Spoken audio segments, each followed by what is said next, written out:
Bonsoir à toutes et à tous, je suis très heureux de vous retrouver à la présentation de votre journal. Voici les titres de l'actualité. La diplomatie est un domaine dans lequel la principauté excelle.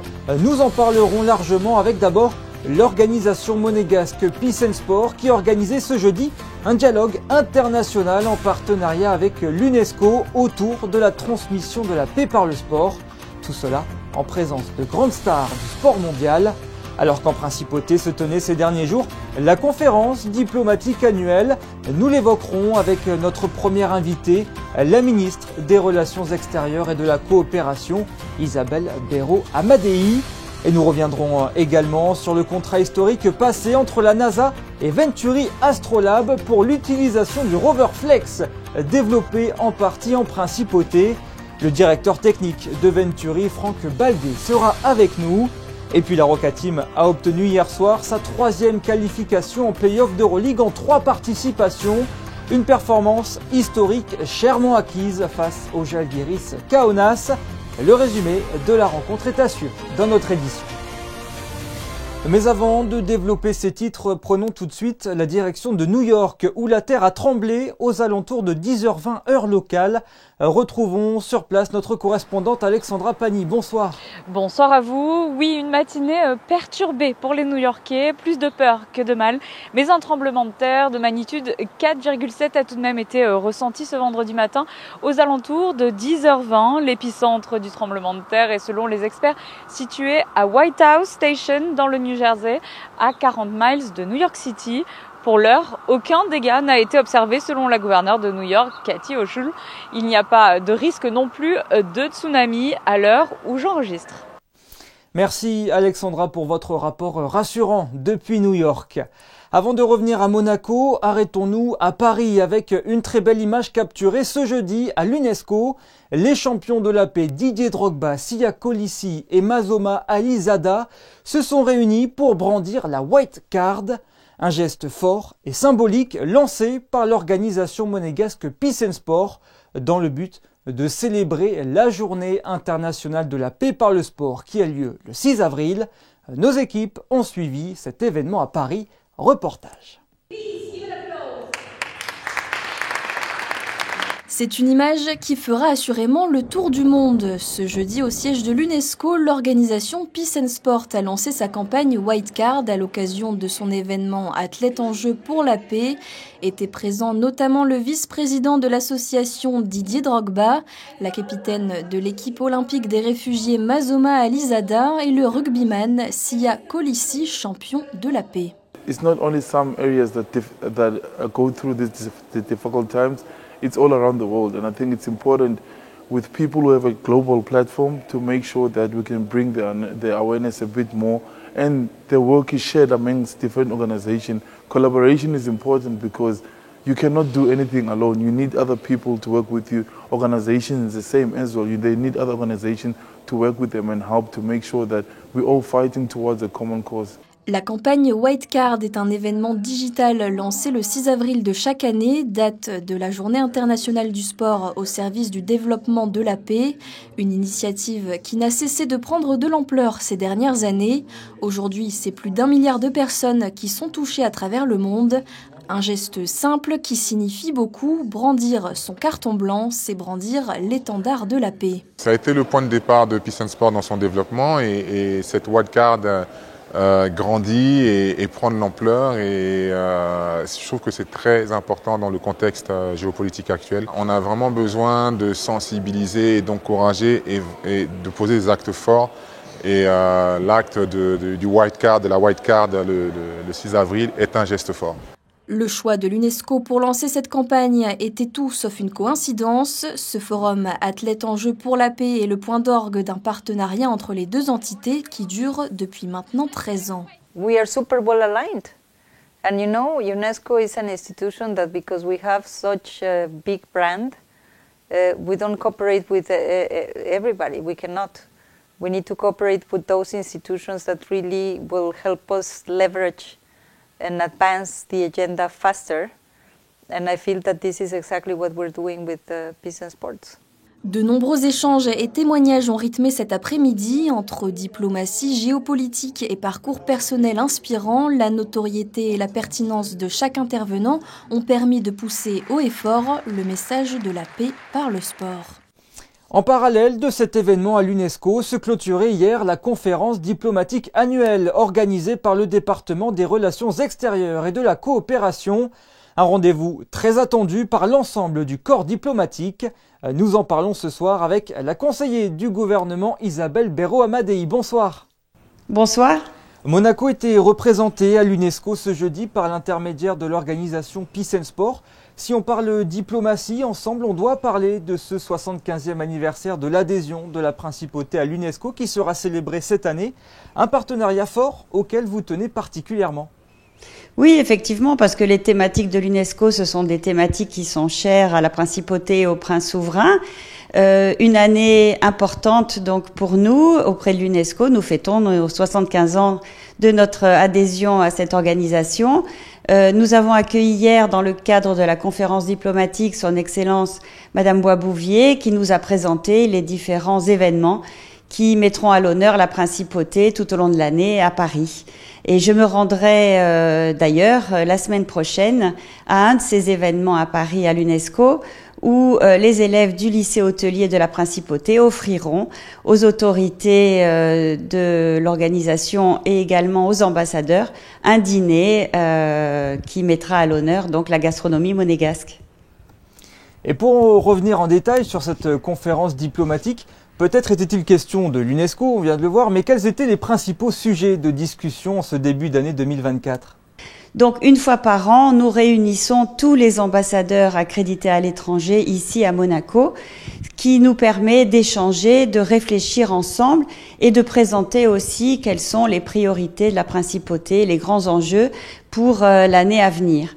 Alors aujourd'hui, et en ce qui nous concerne, nous avons eu une réunion diplomatique qui a abordé des thématiques qui concernent notamment la sécurité, où le conseiller de gouvernement ministre pour l'Intérieur est intervenu avec le contrôleur général Richard Marangoni pour mettre en avant la sécurité à Monaco, qui est aussi un vecteur d'attractivité. Et puis également le conseiller de gouvernement ministre pour les Finances, qui a fait un exposé sur Monéval, puisque, vous le savez, la principauté et les autorités de l'État et de la société civile n'ont pas ménagé leurs efforts pour essayer de se conformer aux recommandations de Monéval. Et puis nous avons aussi eu une conférence diplomatique qui a présenté différentes entités qui œuvrent ici à Monaco pour l'attractivité de la principauté. Donc nous avons eu des présentations sur Monaco Freeport, sur Monaco Brands, également un enjeu important, l'intelligence artificielle, qui a été présenté par Frédéric Ginta, le MEB en la personne de Guillaume Rose, également les activités du MPL avec Chloé Leclerc, et puis pour finir, je crois ce qui était important, un échange entre les ambassadeurs eux-mêmes. Tout d'abord pour faire un bilan des 30 ans de Monaco à l'ONU qui ont été célébrés l'année dernière, également donc les 75 ans de Monaco à l'UNESCO, et il ne faut pas oublier les 20 ans de la principauté auprès du Conseil de l'Europe. Énormément de sujets, donc quel est le principal motif de satisfaction qui a émergé de cette conférence ? Y a-t-il eu également des inquiétudes qui ont émergé ? Les inquiétudes, alors je commencerai par les inquiétudes, évidemment c'est la situation géopolitique, puisqu'on ressent bien notamment par les présentations et les interventions des ambassadeurs qui sont plus particulièrement accrédités auprès des organisations internationales et notamment l'ONU. On sent bien cette crispation qui émerge due aux conflits malheureusement qui ont lieu actuellement. Et puis des motifs de satisfaction, je crois que c'était une conférence diplomatique très dense, comme vous avez pu le voir, qui a suscité de nombreuses réactions de la part des ambassadeurs. C'était une réunion très interactive et je crois que nous avons des ambassadeurs qui sont très engagés dans la promotion de l'image de la principauté à l'étranger, puisqu'en fait ce sont eux les porte-parole de la politique extérieure qui est voulue par Son Altesse Sérénissime le Prince et qui sont là aussi pour partager à l'étranger les valeurs que nous défendons ici à Monaco. Vous prenez plaisir à vous réunir chaque année. Est-ce que ce n'est pas là l'objectif de la diplomatie finalement, de savoir réunir tout le monde autour d'une table ? Exactement, vous avez mis le doigt sur le but de la diplomatie. La diplomatie, c'est surtout le dialogue. Donc, on est toujours ravis de se retrouver tous ensemble. C'est une occasion unique et effectivement, le dialogue est source de paix. Alors, nous nous entendons bien au sein des diplomates monégasques, mais nous cultivons aussi voilà, cet intérêt de pouvoir nous retrouver et de pouvoir échanger entre nous. Merci beaucoup, Madame le Ministre, d'avoir été avec nous sur Monaco Info. Je vous remercie. Bonne soirée. Après 2 jours de conférence, le corps diplomatique a pu profiter de l'inauguration du nouvel établissement de la Société des Bains de Mer ce jeudi soir. Sur la place du Casino, le très attendu Amazonico a ouvert ses portes en présence du prince souverain. Écoutez, le directeur général de la Monte-Carlo SBM et celui qui est à l'origine de la marque Amazonico. Ils sont au micro de Christine Tomel sur des images de Lionel Bernardi. C'est un grand moment pour Monte-Carlo SBM, bien sûr, l'ouverture de cet Amazonico Monte-Carlo. C'est une marque qui marche très très fort déjà ailleurs dans le monde, à Dubaï où j'ai pu me rendre pour la découvrir, à Madrid, à Londres. Et je crois que c'est voilà, le restaurant festif qui va apporter une grande attractivité à notre société, mais aussi au-delà à Monte-Carlo. Nous sommes extrêmement fiers évidemment de nous installer en principauté. Pour nous c'est un peu un rêve devenu réalité. Nous avons créé Amazonico à Madrid en 2016, ouvert à Londres, au Dubaï, et Monaco s'inscrit comme, j'ai envie de dire, un joyau dans notre petite collection de ce bébé de la famille. Et nous sommes vraiment fiers et heureux. Un décor qui nous replonge dans la forêt amazonienne, très luxuriante, avec une cuisine bien sûr inspirée du Brésil, avec beaucoup notamment de belles flammes et des poissons et des viandes grillées, avec des sushis péruviens. Il y a aussi bien sûr de l'Amérique latine. Et puis la SBM a souhaité introduire quelques plats plus méditerranéens également. Le grand succès d'Amazonico, c'est aussi l'art de la fête. Un concept sud-américain dans lequel on voyage au travers de l'Amazone. Au gré d'influences brésiliennes, argentines, un peu péruviennes, mais surtout brésiliennes et argentines, et aussi des influences Shifa et Nikkei, donc chinoises et japonaises, qui nous font voyager, encore une fois, le long de l'Amazone. Hier se jouait la 5e édition de la Super Yacht Chef Competition, un concours culinaire organisé par le Yacht Club de Monaco en collaboration avec Blue Water. Son but, mettre à l'honneur l'art de la gastronomie en mer et montrer une autre facette des métiers du yachting. Anaël Marquez et Alexandra Marangoni étaient sur place. Ils étaient 9 à s'affronter au milieu des poêles, des herbes aromatiques et des planches à découper pour la Super Yacht Chef Competition. Mais après une journée d'épreuves sous pression, c'est le chef cuisinier Paolo Uccialonghin qui a remporté la première place. I'm feeling so good right now and it's a different feeling. I never had this before because it's like people watching you, cameras. Of course, we cook with ingredients. You have time in the boat and to make your job, but with cameras and people watching you, it was a little bit pressure. En effet, nombreux étaient les spectateurs, parmi eux les armateurs des super yachts, leurs équipages, les proches des compétiteurs ou encore de grands noms de la gastronomie comme les chefs Danny Davies et Marc Otognon, vainqueurs de l'édition précédente, sans oublier Glenn Viel, chef triplement étoilé du guide Michelin, à la présidence du jury. C'est un réel plaisir d'être ici à Monaco. Regardez la journée qu'on a, on est pas mal lotis, on déguste des belles assiettes avec des candidats investis et passionnés et passionnants. Peut-être que certaines assiettes vont plus m'émouvoir que mes collègues. Il n'y a pas de vérité dans ce qu'on fait, donc je juge en mon âme et conscience et avec mes émotions. L'épreuve, c'est un panier garni, je dirais anonyme, qu'ils découvrent au dernier moment. Ils ont un laps de temps de 40 minutes pour réaliser une recette à travers quelques éléments imposés et puis un économa libre, je dirais. Savoir s'adapter et improviser en fonction des ingrédients, voilà donc les maîtres mots de cette compétition. Mais les chefs cuisiniers y sont finalement déjà habitués. Donc ça ne change pas tout à fait de mes habitudes parce qu'on doit toujours être prêt à s'adapter aux demandes de l'armateur et des guests. Donc des fois au dernier moment on va nous dire j'ai 10 personnes qui arrivent en plus, faites-moi tel menu, il y a telle et telle allergie. Donc voilà, c'est beaucoup d'adaptabilité. Autre contrainte imposée, les chefs cuisiniers doivent utiliser l'entièreté du panier pour éviter tout gaspillage alimentaire, sous peine de pénalité. Il se veut très important de nos jours, tout le monde le sait, et d'autant plus dans le domaine de la gastronomie. Nous tenons vraiment à ce que ce critère fasse partie des votes et des grilles de notation pour les chefs pendant le concours. Pour participer, les chefs des Superyachts pouvaient candidater librement. Leur CV était ensuite sélectionné en fonction de leur cursus dans des maisons étoilées et de leur fidélité avec leur armateur. C'est un contrat historique que vient de paraffer Venturi Astrolab avec la NASA. La société américaine, partenaire stratégique du groupe monégasque Venturi, a intégré le programme Artemis de la NASA grâce au développement de leur rover Flex. Un contrat pluriannuel de plusieurs milliards de dollars qui vient concrétiser l'alliance d'une ambition de toujours avec une grande expertise. Écoutez le PDG de Venturi, Gildo Pastor, au micro d'Alexandra Pani. On est fiers de ça, on est fiers d'être la petite botte de Monaco. On est tellement omnibulé par ce que ça va donner de rouler sur la Lune que ce n'est qu'une étape.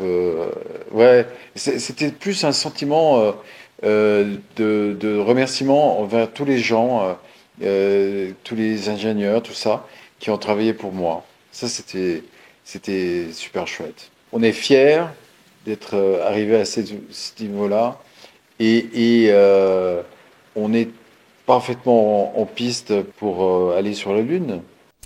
Et ce contrat est une consécration pour tous les étages du groupe Venturi, une formidable promotion de l'industrie monégasque. En principauté seront développées les batteries et les roues du rover. Alors rentrons dans le vif du sujet tout de suite avec le directeur technique de Venturi, Franck Baldé. Bonsoir. Bonsoir. On vient d'entendre le témoignage plein de fierté de Gildo Pastor, votre PDG.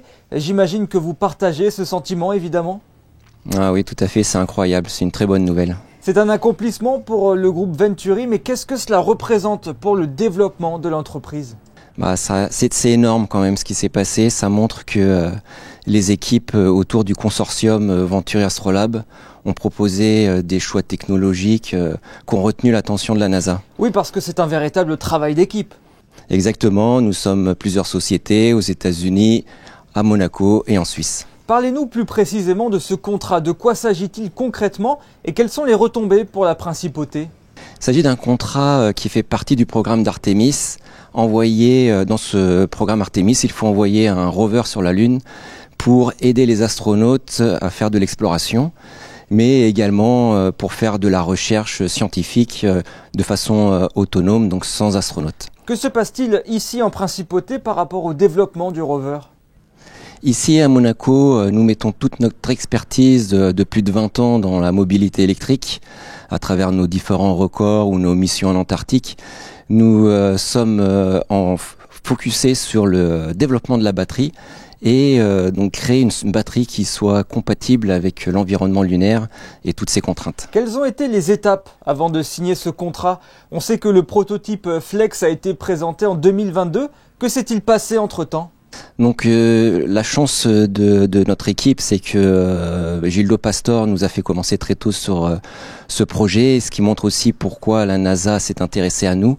Nous sommes la plus petite équipe, on va dire, par rapport aux mastodontes qui se sont présentés. Néanmoins, nous sommes parmi les 3 premiers sélectionnés pour cette mission lunaire. Il s'est passé beaucoup de choses durant ces années. Nous avons fait beaucoup de roulages dans le désert aux États-Unis, à Dumont Dunes.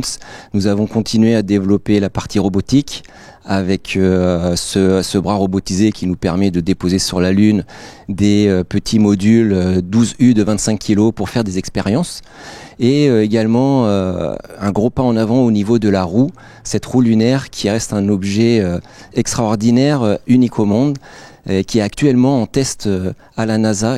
Ces tests sont censés représenter les contraintes de la Lune, c'est-à-dire des températures très très basses. Oui, justement, comment faire pour tester votre matériel sur Terre? Parce que même dans un désert, par exemple, il est impossible de retrouver des caractéristiques de l'environnement lunaire.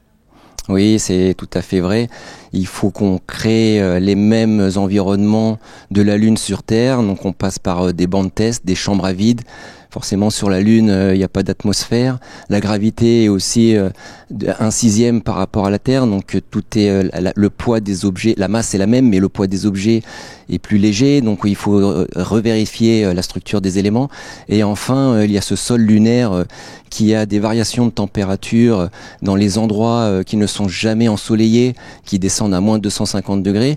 Et dans les jours lunaires, qui peuvent monter à plus de 170 degrés. Donc les composants, la roue qui touche le sol sera mis à rude épreuve. Et donc dans ces centres de test, dans ces chambres, on peut aussi simuler le sol lunaire. Donc il y a un composite, un simulant lunaire qui nous permet de répliquer ce qui se passera sur la Lune. Finalement, quand vous concevez un engin pareil, votre objectif est de réduire au maximum les incertitudes liées à l'environnement? Oui, il faut qu'on puisse arriver sur la Lune avec la plus grande fiabilité. La mission n'est pas des moindres, il faut survivre 10 ans, c'est ce que nous a demandé la NASA dans ce contrat. Donc il faut qu'on teste tout en amont. En 2023, Astrolab, votre partenaire stratégique, avait annoncé un accord avec SpaceX pour faire allunir un rover Flex dès 2026. Maintenant, il y a ce contrat avec la NASA. L'objectif, c'est d'être incontournable dans l'exploration spatiale? Oui, on essaye de mettre toutes les chances de notre côté. On n'a pas attendu la réponse de l'appel d'offres de la NASA pour lancer notre programme. Il est important d'envoyer un rover le plus tôt possible sur la Lune pour pouvoir emmagasiner des informations. Le plus tôt on allunira sur cette Lune, le plus tôt on pourra rouler et mettre en avant notre technologie, que ce soit le déplacement autonome, semi-autonome on va dire, parce qu'il y aura quand même un contrôle depuis la Terre, mais il faudra aussi avoir cette intelligence avec les caméras de pouvoir éviter les obstacles, parce que c'est quand même un rover qui roulera jusqu'à 15 km/h.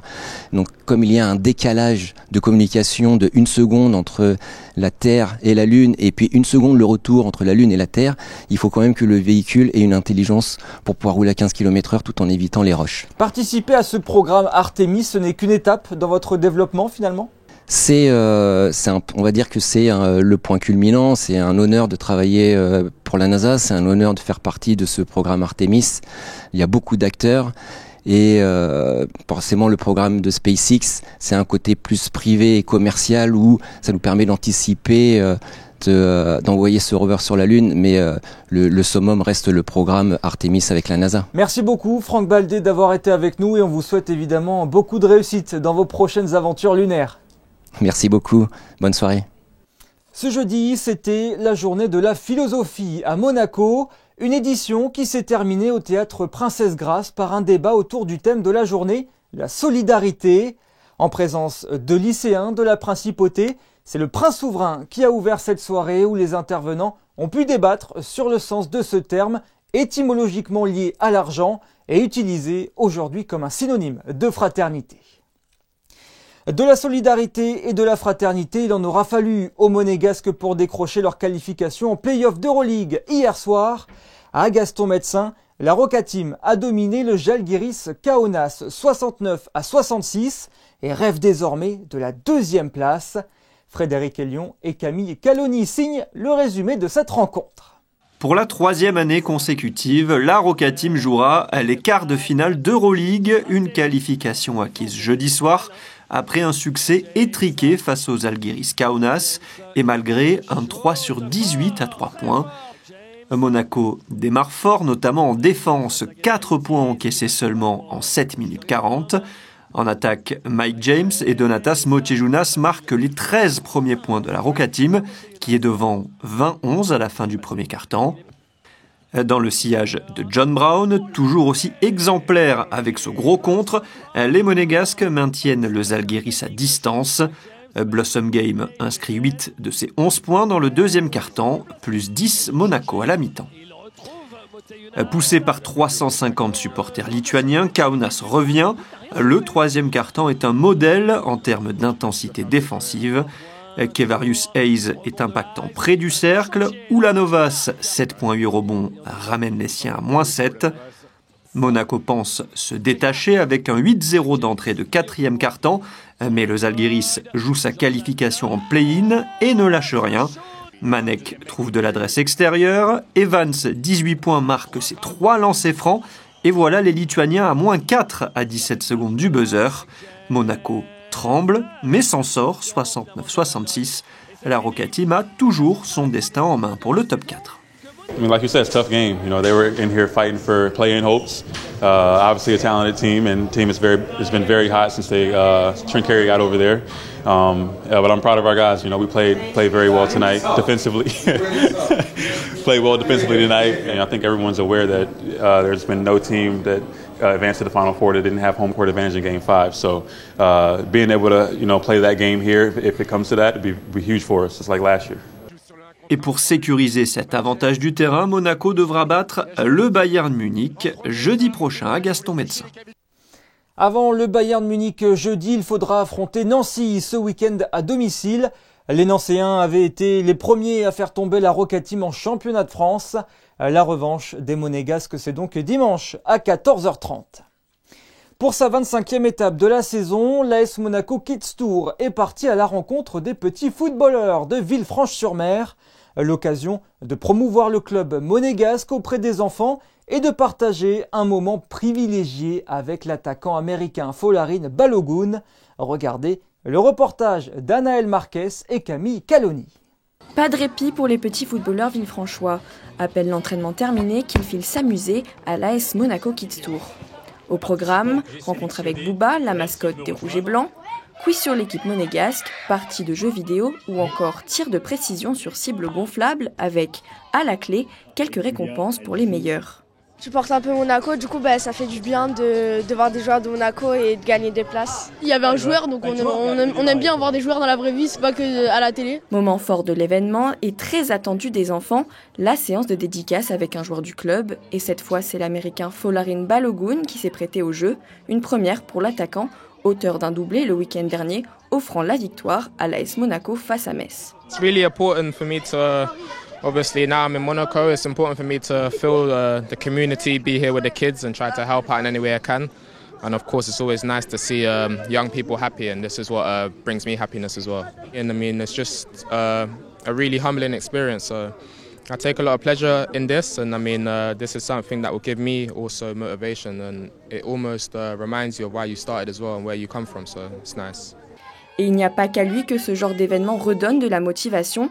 Pour Jean Fredolini, vice-président du Football Club de Villefranche-sur-Mer, ce moment de rencontre est réellement bénéfique pour les footballeurs en herbe. Ça fait toujours plaisir que le club professionnel se rapproche des jeunes et des clubs amateurs. Ils aiment beaucoup dans leur comportement, quand ils marquent un but, quand ils voient des gestes des professionnels. Et c'est vrai qu'on le retrouve, nous, sur le terrain. Après une escale au bord de mer, l'AS Monaco Kids Tour met le cap dans les hauteurs. Mercredi prochain, sa caravane rouge s'arrêtera à Entrevaux. Direction le Grimaldi Forum à présent pour un rendez-vous récurrent. Au programme du Thursday Live Session, Glees, un groupe de rock aux allures un peu différentes. Le trio se démarque par un assemblage d'instruments qui sort du lot. Écoutez ce reportage d'Alban Gingembre, Thomas Deus et Alexandra Marangoni.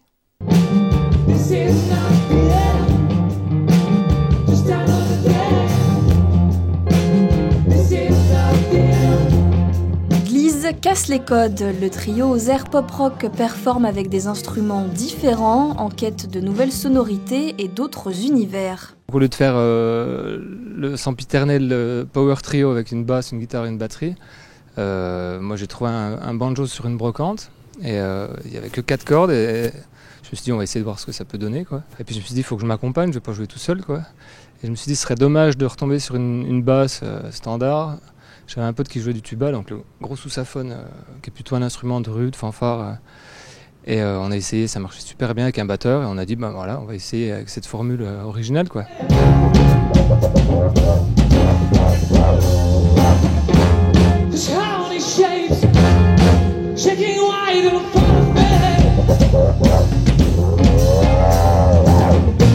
Et c'est comme ça que le groupe est né. Aujourd'hui, il fête ses 10 ans et comptabilise 2 albums.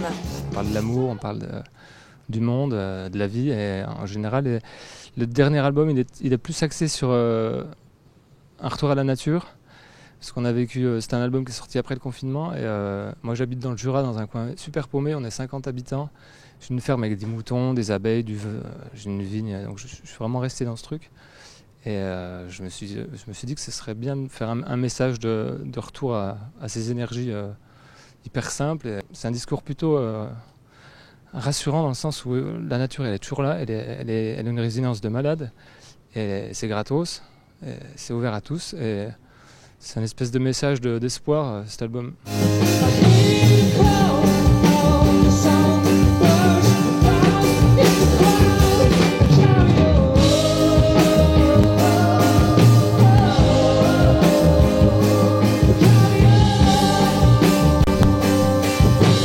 C'était sa première à Monaco. Gliz continue sa tournée avec des dates partout en France.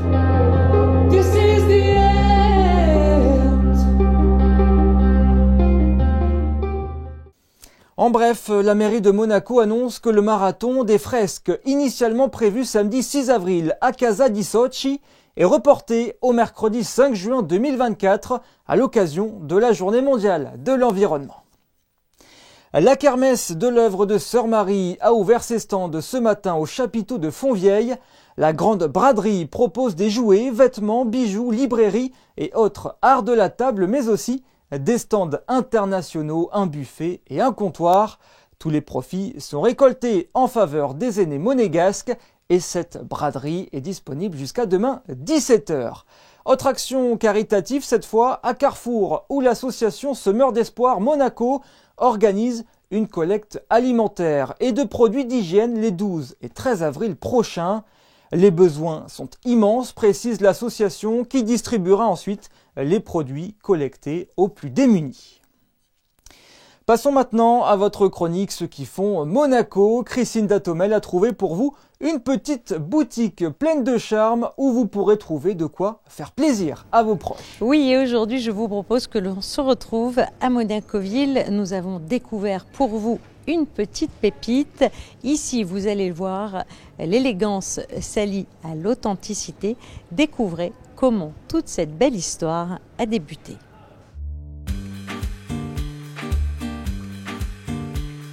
En fait, la boutique a été ouverte précisément le 22 mai 2023. Et en fait, mes ancêtres sont arrivés à Monaco pile 150 ans avant et avaient ouvert à l'époque un atelier de serrier bourrelier à Monte Carlo, donc un petit commerce. Et donc pile 150 ans plus tard, leur arrière petite fille ouvre une petite boutique. Et une chose évidemment qui est quand même très symbolique, c'est évidemment dans le quartier, le cœur de Monaco, qui est le quartier de Monacoville. Alors c'est vrai que rien ne laissait présager au départ que j'allais ouvrir une boutique de décoration, puisque j'ai fait des hautes études commerciales, notamment le CERAMS, qui est ma business school, Louise Guido Carli à Rome, et ensuite j'ai travaillé de très nombreuses années dans le domaine du private banking. Et en fait, si vous voulez, c'est vrai que ce rêve d'ouvrir une boutique de décoration n'a jamais cessé d'être présent. Moi, je me rappelle enfant, mes grands-parents me racontaient qu'ils venaient à Monacoville pour voir des amis à eux et que c'était vraiment une ville à part entière, un petit village avec des commerçants comme des épiciers, des légumiers, le boucher, le fromager. Et c'est vrai que, comme vous dites, en la mémoire de mes grands-parents qui aimaient tant Monacoville pour, j'allais dire, une petite ville à part entière, notre cible est principalement les personnes en fait de Monaco, donc les locaux. Pour être plus précise, toute la partie bijoux, je suis enchantée en fait de représenter des bijoux qui sont fabriqués de manière artisanale par un monsieur qui utilise en métal le laiton rodier ou l'argent 925. Au niveau des pierres, le cubique zirconia AAA, donc on est vraiment dans du très qualitatif, très artisanal également. Pour la partie décoration, On tourne, on va dire, avec une dizaine, douzaine de marques qui sont des grands noms du monde de la décoration. Alors on a une partie bougies, avec notamment des bougies en céramique, peintes à la main avec finition, serties de cristaux. On a des bougies ciselées, alors en verre mais ciselées comme du cristal, qui fait référence au bijou comme on en avait pu le voir. Le concept de cette boutique, c'est d'allier l'élégance de produits brillants avec des petits strass, etc., des peints à la main qui honorent en fait l'homme dans sa belle partie, quand il sait faire de belles choses. Et parallèlement à ça, l'authenticité du plus ancien quartier de Monaco-Ville, qui est vraiment le cœur de Monaco. Et voilà, j'espère que mes grands-parents, d'où ils sont fiers de leur petite fille. Vous l'aurez compris ici, chacun peut trouver son bonheur. Sachez que Monaco Élégance est situé sur la rue principale à Monaco-Ville, mais vous pouvez également passer du côté de la rue Basse, comme ici. Merci Chrisinda pour cette belle découverte. Passons à présent à vos prévisions météo de ce samedi en principauté avec Alban Gingembre. Bonsoir Alban. Bonsoir Yannick, bonsoir à tous. On commence le week-end sous le soleil. Il fera beau demain à Monaco, de légers passages nuageux dans la matinée et puis un ciel plutôt dégagé l'après-midi. Un vent léger soufflera sur la principauté mais rien qui ne viendra altérer le beau temps.